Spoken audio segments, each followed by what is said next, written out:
Muchas gracias. Buenas tardes a todos y a todas. Gracias a Ascopaxi, a todos los organizadores de este Congreso Internacional de Psicología, Sexualidad y Género, en especial a doctor Jaime Restrepo, por permitirme compartir algo de mis conocimientos y de mi experticia en este importante evento. Vamos a compartir pantalla. Bueno, espero que me vaya bien en las instrucciones que me dieron.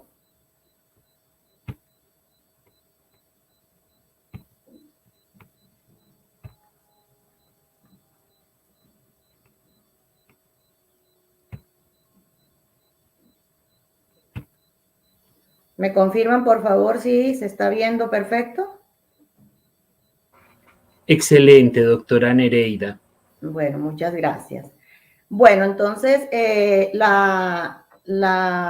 mi ponencia y bueno, en parte una iniciativa para trabajar las disfunciones sexuales femeninas es sobre las estrategias eróticas en la terapia sexual femenina. Para empezar a hablar del erotismo, que bueno, varios de los expositores han hablado muy bien de este tema, siempre me gusta compartir un poco lo que son los olones en la sexualidad. Los olones, que fue adaptado por varios autores, pero en especial por el colega Eusebio Rubio, el colega mexicano Eusebio Rubio, habla de unos subsistemas, partes del sistema que conforman un todo, siendo el todo la sexualidad.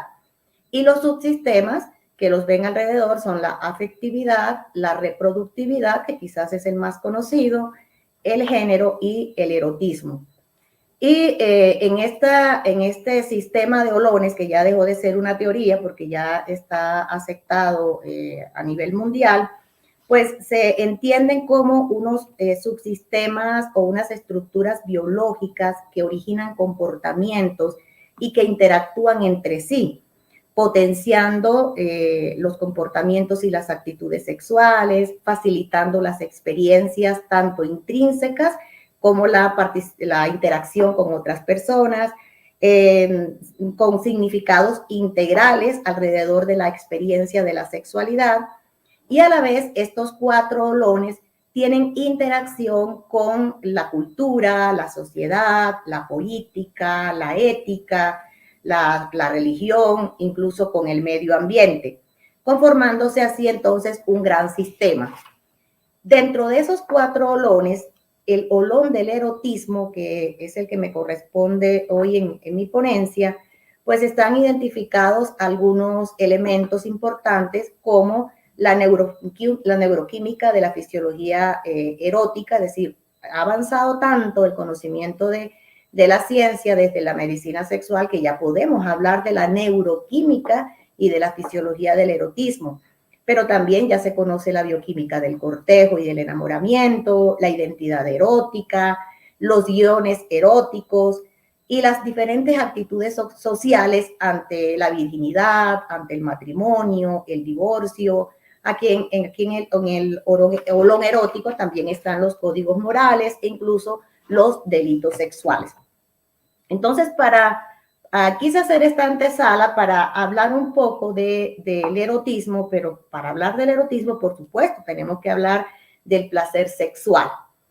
El placer sexual y erótico de las mujeres se empezó como a revisar desde el siglo XVIII hacia acá, si bien sabemos que durante muchos siglos, casi la historia de la humanidad ha estado impregnada de restricciones, de limitaciones, de desconocimientos incluso del placer sexual femenino, a diferencia del placer sexual masculino.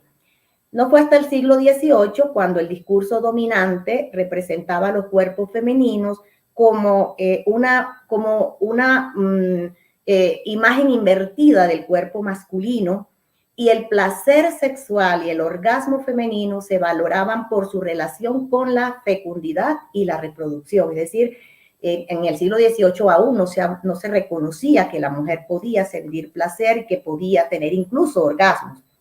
Posteriormente, en el siglo XIX, se planteó el modelo de cuerpos diferenciados y opuestos, pero se siguió enfatizando más en la capacidad reproductora de la mujer.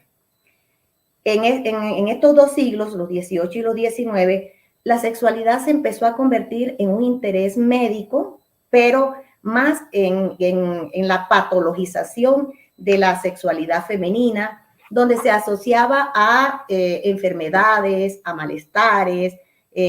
Recordemos el concepto de la histeria femenina, que dio lugar a los masajes genitales y a la invención del vibrador, y se siguió asociando la sexualidad femenina a patologías intrínsecas. Ya en la segunda mitad del siglo XX, gracias a avances feministas y a los estudios de la ciencia y de la sexualidad humana, el placer sexual de la mujer empieza a reconocerse junto con propuestas de autonomía, de vinculación consigo misma y con sus cuerpos. Se empezó a cuestionar el matrimonio como una institución represora y restrictiva del placer y la libertad sexual de las mujeres. Por eso se consideraba que la sexualidad normativa era la sexualidad penetrativa, pene-vagina, no de ninguna otra manera, con énfasis en la reproducción, entre una pareja heterosexual, enmarcado dentro del matrimonio, en una relación monógama y con conceptos binarios de género.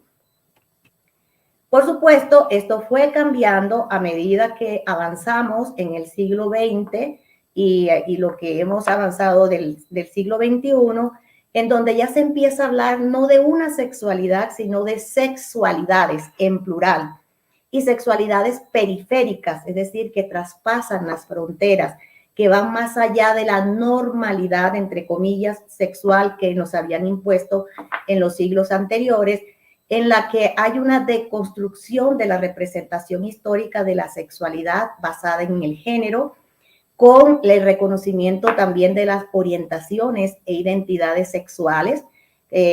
Algunos autores hablan de las sexualidades plásticas o de las sexualidades fluctuantes, y con una desmitificación del verdadero orgasmo, es decir, de ese orgasmo único que algunos autores incluso dicen que las respuestas sexuales, como las de Master y Johnson, tenían una matriz androcéntrica, y que la respuesta sexual de la mujer se estudió y se publicó paralela a la respuesta sexual del hombre.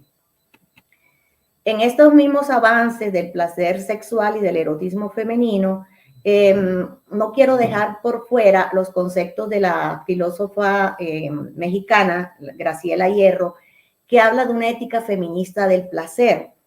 Ella en sus escritos habla de algo interesante que me encanta, porque dice que en algún momento en el siglo XIX se vio el placer asociado al peligro, el placer femenino, el placer sexual femenino se vio asociado al peligro. ¿De qué manera? Cuando empezó a visibilizarse la violencia, el acoso, el incesto, el ataque sexual por parte de los varones, entonces las mujeres se convirtieron en guardianas de su propia sexualidad en contra de los ataques sexuales de los varones, y se convirtieron en unas personas con contención de los impulsos masculinos. Y esto, por supuesto, se acompañaba de temor, de vigilancia sobre la propia sexualidad y la sexualidad de todas las mujeres, lo que generó el autodominio, el control del deseo y la timidez. Esta es la propuesta que muy bien transcribió la doctora Hierro, y esto junto con la construcción de nuevas sexualidades femeninas. Entonces ya no hablamos de las mujeres, sino de los cuerpos femeninos o de los cuerpos con genitales femeninos, es decir, toda esa diversidad amplia que nos muestra tanto las identidades como las orientaciones sexuales. En estos avances también pues apareció la maternidad elegida, ya no impuesta, ya no como una meta de realización plena de la mujer, sino ya como una elección autónoma, libre y responsable de todas las mujeres, con el paralelo avance en los derechos sexuales y reproductivos que están enmarcados dentro de los derechos humanos, y un enfoque de género transversal. Ahora más adelante vamos a ver por qué al estudiar el erotismo femenino, el placer sexual femenino y aplicarlo a las diferentes disciplinas del saber y del quehacer sexológico, tenemos que pensar siempre en un enfoque de género transversal para poder entender toda la amplia variedad de sexualidades femeninas que podemos visibilizar desde el placer y el erotismo. Por supuesto, no podemos olvidar los avances que hubo en los conocimientos de la respuesta sexual femenina, no solamente en los mecanismos neurofisiológicos de la respuesta sexual, tanto de hombres como de mujeres, sino también en los tipos de respuesta sexual que aparecieron después de Master y Johnson y de Helen Kaplan, en el cual ya se reconocía que el deseo sexual, especialmente en la mujer, no podíamos ponerlo al ladito del placer sexual, perdón, del deseo sexual masculino, porque en las mujeres funciona de manera diferente, así tal como lo describe la doctora Bateson en su modelo de cíclico de respuesta sexual femenina. Empezó entonces a conocerse una respuesta sexual alejada de esa visión androcéntrica y se empezó a recuperar y a reivindicar el cuerpo erótico femenino, es decir, a mirarse la mujer como una persona sexuada. Entonces, con esta pequeña introducción, los objetivos de la terapia sexual con estrategias eróticas, pues tienen varios puntales. El primero es la sistematización del proceso de desarrollo y habilidades eróticas, junto con la modificación de las actitudes, los pensamientos, las creencias que entorpecen o dificultan la vivencia sexual positiva. Sabemos que a pesar del adelanto que tenemos, de la liberalización de la educación sexual, de la información sexual que tenemos hoy en día, todavía hay millones de mujeres, no solo en nuestro medio colombiano, latinoamericano, sino en el resto del mundo, que todavía sienten la sexualidad como algo negativo, como algo dañino, como algo doloroso, como algo displacentero e incluso pecaminoso, que por supuesto no las deja vivir la sexualidad de manera positiva. En esos mismos objetivos de la terapia sexual, pues recordar que muchas de las mujeres que no tienen un manejo adecuado de su memoria emocional, sufren el fenómeno bien conocido de secuestro amigdalar, que sus acciones están comandadas por el modo huido o lucha y ven al sexo o a la pareja o incluso al placer como enemigos. Entonces, dentro de estas estrategias también está propiciar el autoconocimiento corporal y erótico, desgenitalizar los encuentros sexuales, ayudar a construir o modificar el guión erótico y fomentar, por supuesto, la comunicación asertiva con la pareja. Entonces voy a desglosar los objetivos de las estrategias eróticas en la terapia y empezar, por supuesto, por la educación y la consejería sexual. Si no educamos a las mujeres y si no nos educamos nosotras primero, las profesionales, las sanitarias, las que trabajamos en esto, pues difícilmente vamos a poder educar, aconsejar, intervenir los problemas o disfunciones sexuales que tengan las mujeres. Entonces, dentro de los procesos de educación y consejería sexual, lo primero es pensar en que las mujeres atravesamos diferentes ciclos vitales que no atraviesan los hombres a lo largo de la vida. Y desde que la niña nace, es educada pues, de forma diferencial que el niño, luego llegando a la pubertad y a la adolescencia, cuando ya la mujer está en capacidad de embarazarse, de tener bebés, en el posparto y la lactancia, finalmente llegar a la menopausia, pero también todas esas problemáticas de género que tienen las mujeres, la violencia, las actitudes misogínicas, las actitudes de acoso, de incesto, de mutilación, es decir, toda esa problemática debemos tenerlas en cuenta. Si hay un 35% de mujeres que según la ONU, son maltratadas o han sido maltratadas por sus parejas o por sus exparejas, y que muchas veces esa cifra se queda corta, debemos pensar entonces 35% o más de mujeres que lleguen a nuestra consulta, que han sido violentadas, maltratadas, abusadas, acosadas, victimizadas, subestimadas, etcétera.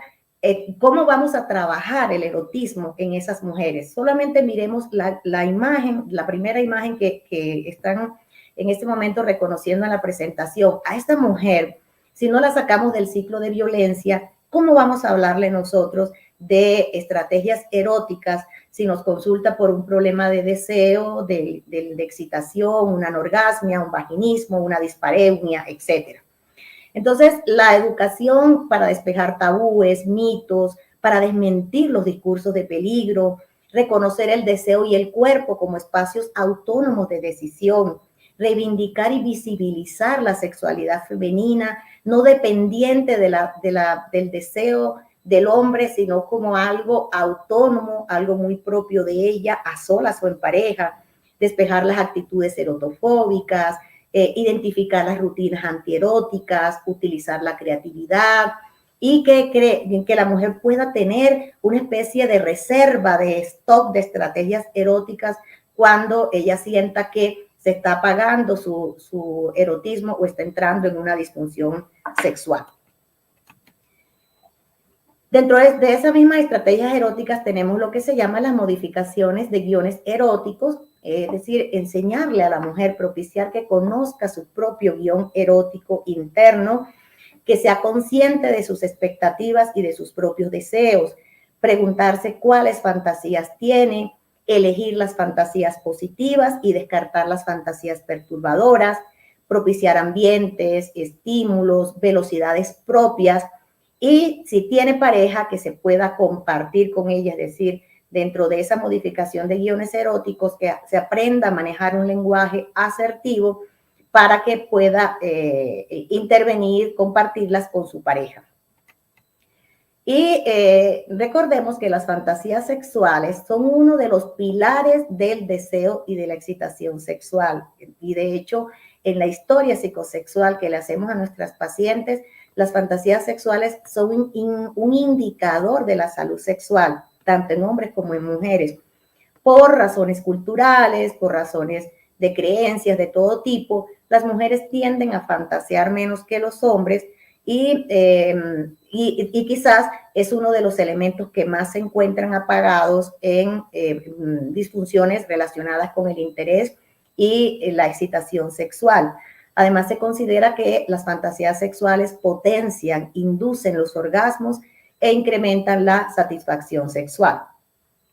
Pero resulta que hay que evaluar la actitud o el modo en que se presentan, porque no son pocas las mujeres que piensan que si fantasean están irrumpiendo con la moralidad, con las creencias religiosas que tienen, o incluso con rasgos de fidelidad si en sus fantasías aparecen personas diferentes a su pareja habitual.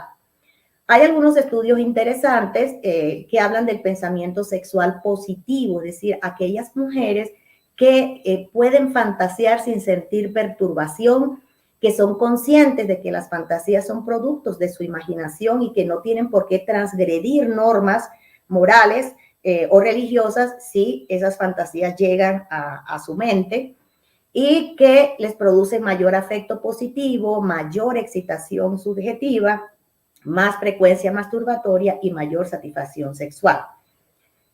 Algunos autores como Lopico lo hablan de que algunas personas con bajo deseo sexual no perciben o lo hacen escasamente. Es decir, sus niveles de excitación sexual no lo han aprendido a percibir, no lo han aprendido a reconocer o no facilitan la excitación propia. Y esto va de la mano con la escasa capacidad de evocar fantasías. Algunos artículos pues hablan de las diferencias de género en la capacidad de fantasear, que podrían explicarse por los roles sexuales de género más que por la biología. De hecho, no está comprobado que las mujeres tengan menos fantasías que los hombres por ser mujeres, sino probablemente por los roles sexuales de género.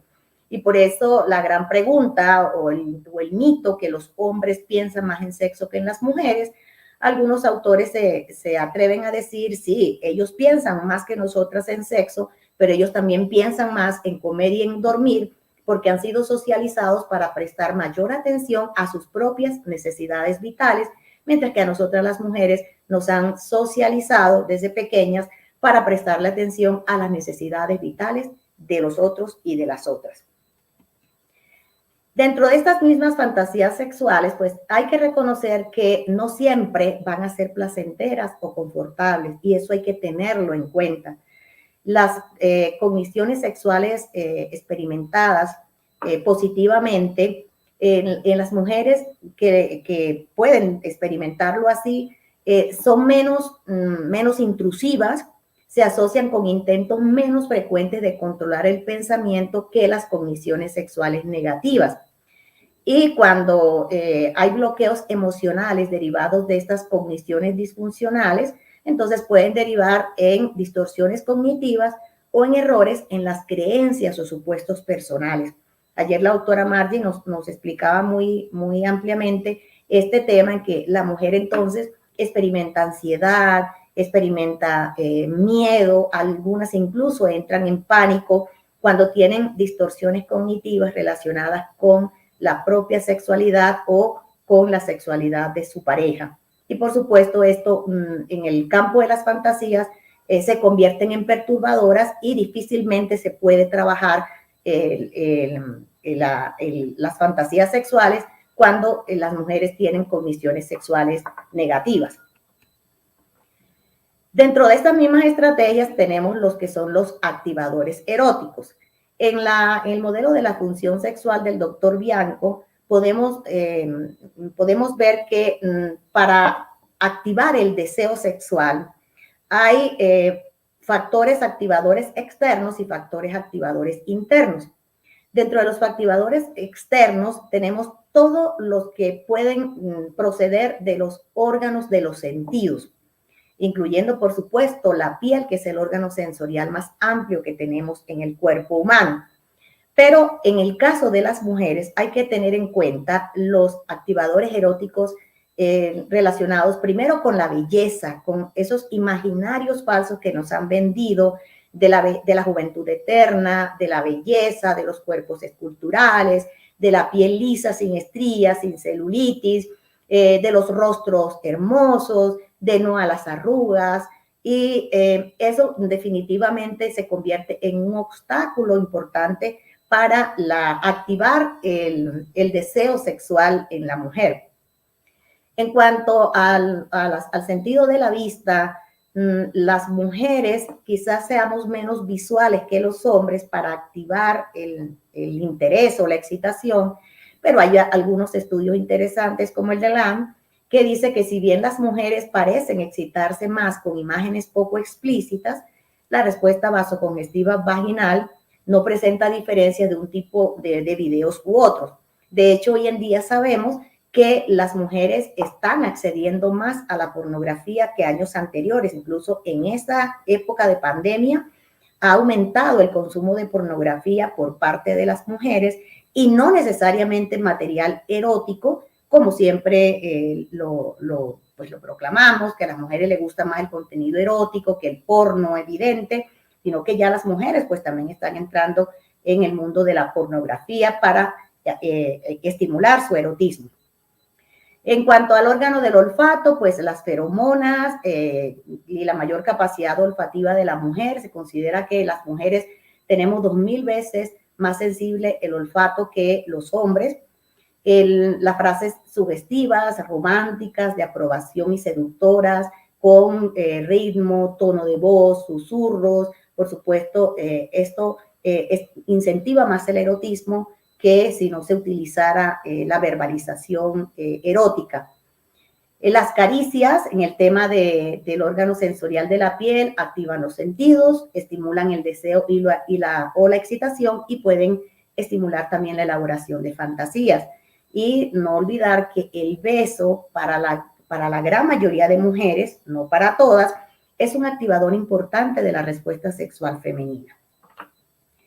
Pero dentro de esos activadores externos, pues me devuelvo acá un poquito a la derecha, ustedes pueden ver los activadores eróticos internos, que son las hormonas, los neurotransmisores, el componente neuromuscular, las fantasías, los recuerdos y los sueños eróticos. Entonces, dentro de esos activadores eróticos internos no podemos olvidar la neurofisiología del erotismo, que ya hoy es reconocida. O sea, si hay una liberación inadecuada de neurotransmisores, si hay una desregulación del eje hipotálamo hipoficiario hormonal, si hay alteración anatómica, muscular de los órganos genitales, si hay enfermedades vasculares o endoteliales, por supuesto, no va a ser, debe ser complementario, al componente psicológico y al componente relacional. Pero también dentro de esos activadores eróticos tenemos los sueños y las fantasías que pueden conducir al deseo sexual o, de acuerdo a la respuesta sexual cíclica de la doctora Bason, pueden conducir a la excitación inicialmente y luego al deseo. Ahora, por supuesto, hay que trabajar en el campo de las experiencias sensoriales estructuradas individualmente o en pareja para poder incentivar o realzar el erotismo. Los objetivos de las experiencias sensoriales estructuradas son reducir la ansiedad, lo que ya hablábamos hace unos minutos, promover y desarrollar reacciones emocionales positivas y de autoaceptación junto con el conocimiento del propio cuerpo y de la pareja. En la consulta lo vemos todos los días, mujeres que no conocen sus órganos genitales, que nunca se los han visto, no se los han tocado, que les tienen temor o que les tienen asco o vergüenza. Mujeres que no conocen su clítoris y que por supuesto no pueden comunicarle a su pareja qué zonas erógenas tienen para activar su excitación. No pueden contarle a su pareja de qué manera estimular el clítoris, si más arriba, si más abajo, si más fuerte, si más suave. Muchos sentimientos todavía de vergüenza en el cual consideran que es la pareja quien debe propiciar la excitación y el orgasmo. Y esto perpetúa lógicamente los mitos de esa sexualidad dependiente de lo que el otro me haga y no de lo que yo pueda aportar como mujer.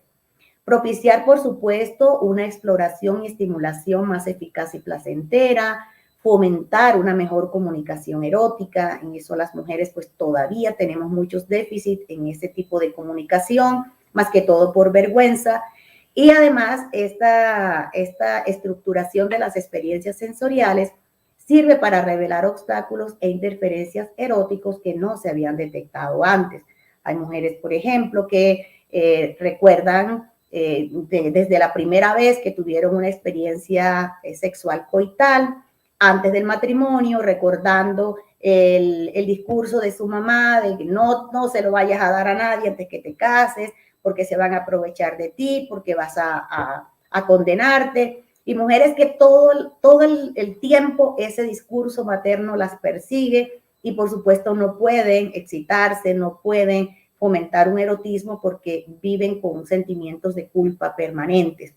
Estas experiencias sensoriales también se trabajan de la mano, se trabajan con mucho énfasis en mujeres que han sido violentadas, que recurren a la consulta porque tienen disfunciones sexuales secundarias al abuso sexual y que, por supuesto, al trabajar no solamente el reconocimiento de su ser sexuado, sino reducir los niveles de ansiedad y promover emociones sexuales positivas, por supuesto, vamos a ayudarlas a salir adelante. Otra de las estrategias eróticas es la focalización y el placereado sensorial, en el cual no solamente vamos a ayudar a la mujer a conocer y reconocer sus zonas erógenas, sino desgenitar las relaciones, mantenerlas en modo erótico o en modo eros, es decir, mujeres que por más que estén ocupadas, inmersas en la rutina, atendiendo su hogar, sus hijos, su trabajo, etcétera, pero que de alguna manera el erotismo no se borre, no se difumine al punto de que desaparezca de su vida. La focalización en placereado sensorial también permite disminuir la ansiedad, permitir la exploración mutua, mejora la comunicación en la pareja y para muchas restablece la pérdida del interés sexual, sobre todo cuando se ha pasado de la focalización a solas en el placereado ya sensorial con la pareja, el cual la mujer siente que hay alguien que está tocándola, que está explorándola, que está reconociéndola, que está generándole placer, y esto lo retribuye ella de la misma manera en una inteligencia sexual que también hay que fomentar. Otra de las estrategias que cada vez se vuelve más importante es el entrenamiento con imágenes, audios o literatura eróticos. Hace algunas décadas trabajábamos pues solamente con lo que era la videoterapia, con videos porno, no se conseguían los videos eróticos. Después ya entró la era del posporno, de los videos eróticos, luego más adelante las lecturas eróticas, y hoy en día tenemos ya los audios, los podcasts, que muchas mujeres que les da pereza leer o ver videos o que no tienen tiempo, pues con podcasts eróticos que podamos recomendarles, pues estas mujeres van a incentivar no solamente las fantasías, sino la excitación y el deseo sexual y a facilitarle los orgasmos. Entonces, el entrenamiento con material erótico permite recuperar la experiencia del placer, libera temores, inhibiciones y conceptos negativos, promueve las fantasías, el conocimiento del cuerpo y, algo importante, ayuda a combatir la monotonía. De hecho, hoy en día se está trabajando también lo que es el entrenamiento con material erótico para parejas que por la monotonía, por la rutina, ambos han perdido el interés sexual y difícilmente tienen encuentros eróticos. Muchas de estas parejas prefieren mirar, leer o escuchar material erótico para incentivar el deseo sexual del otro, comunicarse lo que cada uno ha experimentado en esas experiencias sensoriales de tipo erótico, y esto también fomenta pues una mayor intimidad emocional en esas parejas. Yo confío en que mientras estuve explicando los objetivos y las ventajas del entrenamiento con imágenes, audio, literatura eróticos, hayan leído ustedes este relato corto que se puede encontrar fácilmente en las páginas de internet, en diferentes blogs, en diferentes podcasts, y que bueno, que pienso que las mujeres, y por supuesto también los hombres en algún momento, así no necesitemos estimular nuestro deseo porque consideremos que tenemos un erotismo a flor de piel, sí sirven estas lecturas, estos textos, estos audios para poder incentivar ese erotismo. Por supuesto, dentro de las estrategias eróticas está el entrenamiento de la creatividad erótica. Recordar que el erotismo es fiel amigo de la innovación, de la imaginación, de la creatividad, del renovarse, renovarse cada día. No, como me decía alguna vez una pareja, no, como así que todos los días tenemos que inventarnos algo para no caer en la monotonía. No, la renovación, la creatividad, la innovación erótica es el que cada vez que tengamos un encuentro con nosotras mismas o con nuestra pareja, haya algo diferente de las rutinas anteriores, precisamente para no caer en los mismos libretos. Evitar en lo posible que las parejas se aprendan unos libretos y que sea siempre el mismo libreto, como si todos los días viéramos la misma película o como si todos los días comiéramos el mismo menú. Entonces, dentro de esto están pues los juegos de roles, los diferentes ambientes, las diferentes temperaturas, la lencería, la ropa de cama, la cosmética erótica, que hoy en día tiene un amplio directorio de productos, y por supuesto los juegos y los juguetes eróticos.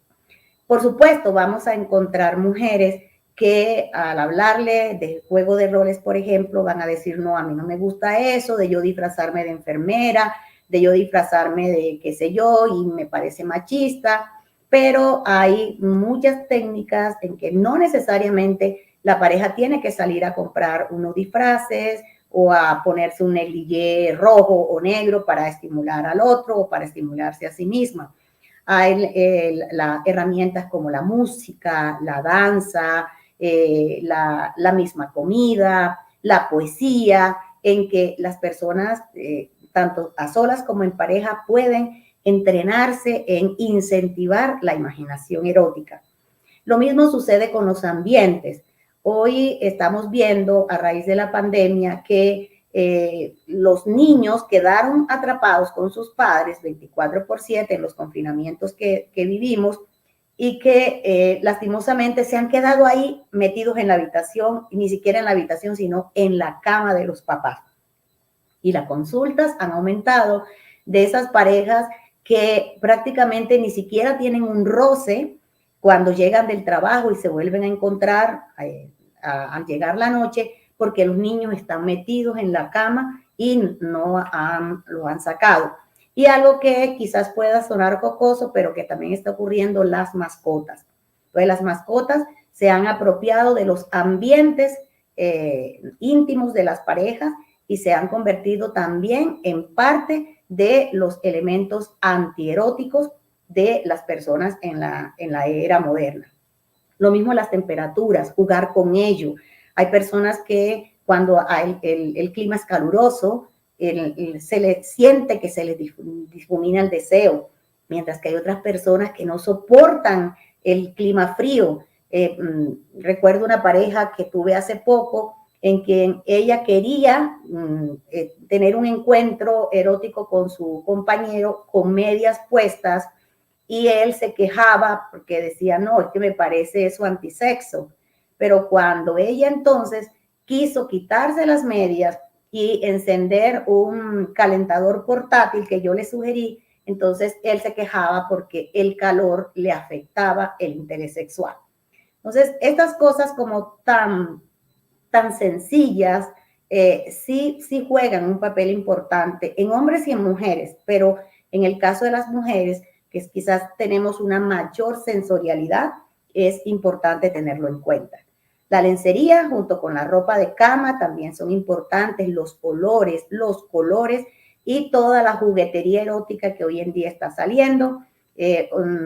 No olvidemos que hoy, si bien se está haciendo tanta publicidad a algunos tipos de vibradores, todo lo que a la mujer le parezca interesante, incluso el cepillo de peinar, el cepillo de dientes, un gel que ella utiliza para otra cosa, qué sé yo, todo esto ella puede involucrarlo en su reserva erótica. Y esta mañana, ayer yo no pude estar en directo en la conferencia de mi querido colega Osvaldo Rodríguez, pero esta mañana que vi su presentación, me pareció interesante y enriquecedora porque va de la mano con lo que yo hoy también quiero contarles, lo que se le llama el sex tech o la tecnología fáctica en el sexo, desde las diferentes aplicaciones con las cuales podemos jugar con nosotros mismos, jugar con la pareja, jugar con personas que estén a distancia, ponernos de pronto un vibrador con un cronómetro que nos despierte temprano en la mañana con un rico orgasmo, sino también con los juguetes y las prótesis sexuales en tercera dimensión, que va a ayudar no solo a las personas en condición de discapacidad, a las personas mayores, a las personas solitarias, sino también a todas las personas que quieran avanzar en el mundo de la diversidad sexual. Tenemos los dispositivos sexuales integrados, Ya entramos al mundo de los avatares y de los robots sexuales con inteligencia artificial. Entonces ya no tenemos solo a la mano las muñecas sexuales tradicionales que vemos en los sex shops, sino ya también se pueden adquirir muñecos sexuales para mujeres y ya robots sexuales incluso con capacidad de amar, de enamorarnos y de casarnos. Entramos también al mundo del hardware y software sexuales con sensores humanoides. Vamos a tener pronto sensores localizados en áreas cerebrales que nos van a permitir a solas tener orgasmos con los decibeles que uno elija en la aplicación, sexo con holograma, la telepresencia completa de cuerpos y lo que se llaman los doppelgangers sexuales, que aún hoy en día no existe, pero parece que vamos allá. Este término, que es un término alemán, así que creo que lo estoy nombrando mal, lo estoy traduciendo mal, pero los doppelgangers sexuales es como los dobles que uno tiene en el mundo. De hecho, se asegura por parte de los que estudian la telemática y toda esta información de tecnología sexual que todos los seres humanos tenemos un doble en el mundo. Y quizás más de uno ha tenido la experiencia que uno dice, mira, yo vi a alguien que se parecía a ti, en ese momento que podemos tomar fotos, alguno tomará foto, mira, esta persona es el doble tuyo y es posible que uno diga, oh, sí. Y vamos avanzando al momento en que vamos a tener también dobles sexuales, es decir, una pareja que se parezca a nosotros o que tenga las mismas afinidades sexuales que estamos buscando, es decir, como el amante o la amante ideal. Ese es lo que nos está ofreciendo la tecnología sexual. Y por eso... Doctora, un minutico, doctora Nereida. Bueno, gracias. Entonces, para ir rematando, pues busquemos, los invito a buscar los doppelganger, que ahora hay diferentes aplicaciones para poder buscarlas que no causen susto como en las películas de terror, sino que de pronto se encuentren como el mío. Yo me conseguí ya mi doppelganger, entonces es fácil conseguirlos en Google, hay que seguir las instrucciones. Bien, pero para ya entrar en el cierre, no nos olvidemos de las mujeres que están solas y más en esta pandemia.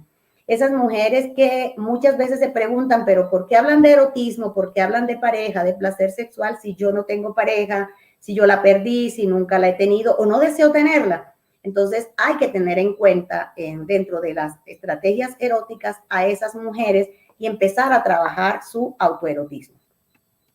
Y como un mensaje final, pues para todas nosotras y también para los hombres que nos acompañan en este momento, mi mensaje: revuelca tu cama con valentía y saca a flote tus miedos e inseguridades.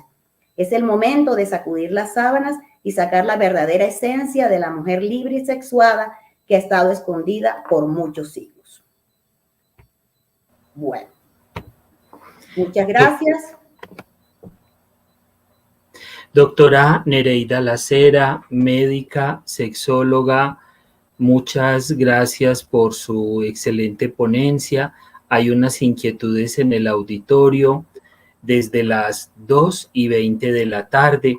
Doctora Nereida, hubo en la última diapositiva, no logré ver su página web y su correo electrónico, si nos lo pudiera recordar mientras yo retomo acá este comentario. Muchas gracias. Ahí lo estoy escribiendo en el chat.